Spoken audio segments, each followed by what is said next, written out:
Okay, welcome back again. We are still on Unit 2, Session 3. We have spoke about motivation, ability. It is time for us to talk about opportunity. So Session 3 is basically talking about what we mean by opportunity and how it affects consumers' behavior and the implication for marketers.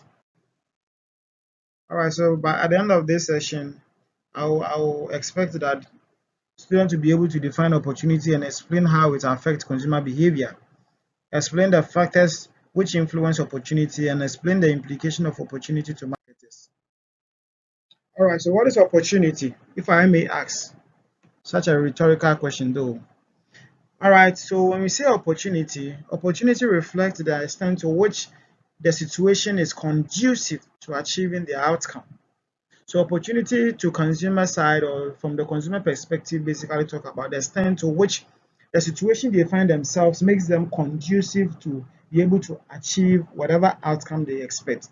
So for example, a worker may be highly motivated to work overtime and have sufficient money to build a house. However, his or her time may be so constrained that he or she has little opportunity to do the extra work. So this is an example of an opportunity. Now let's look at the factors that influence opportunity. There are several or numerous factors that influence opportunity. We have time, distraction, annual complexity, and repetition of information. They all affect opportunity. So we'll talk about time. Time, we are saying that time can affect the opportunity to process information, make decision, and perform certain what behavior. So there are times where consumers do not have the luxury of time to actually think through certain things to make decision as to whether to go in for this particular product or not to go in for this.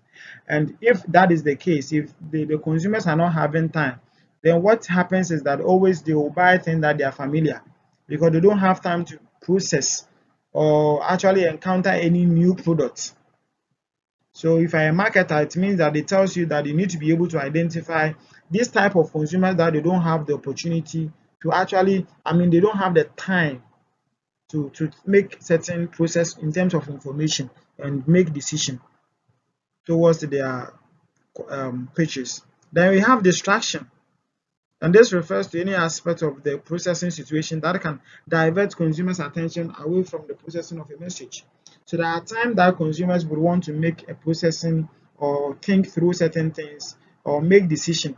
But in the course of making their decision, there are a lot of stimulus or there are a lot of activities. So distraction basically talk about anything that distracts or divert the attention of consumers from processing a message. That is processing a message towards a particular product. Then we have the amount of information as I earlier discussed in ability side. So the amount of information that the consumer also have also affects or influence its opportunity. So if the information the consumer has or have is enough or the consumer has a lot of information pertaining to the product in question, then we will say that the consumer has the opportunity. The consumer has the opportunity to patronize that particular product.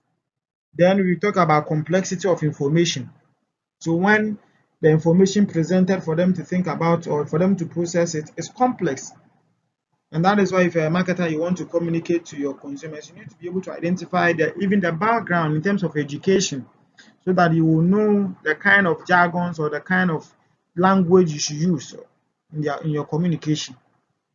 Then the repetition of information. So unlike the three previous factors that have been discussed, opportunity to process information, repetition actually enhance opportunity. So if somebody actually buys something on a daily basis, then it means that they have the opportunity to make decision as such and the implication for the marketing activity. So we are saying that although opportunities are not created by marketers, they can enhance them. You get it? So marketers have the ability to be able to enhance opportunities. For example, repeating marketing communication increase the likelihood that consumers can attend to and eventually process them. And that is why we are saying that as a marketer, you need to always be conscientizing your customer. If the customer come there to buy, say that the person has come to buy, so probably next time when he or she needs it, she will come back again. No, you need to always be conscientizing them. I mean, sending them messages or letting them know that you still have the goods available and it's still good for them. And probably you may not know the encounter the person had with your product. So you have to actually do that. So this is the end of this session. I've talked about the concept of opportunity and factors that influence the implication for marketers. Thank you very much.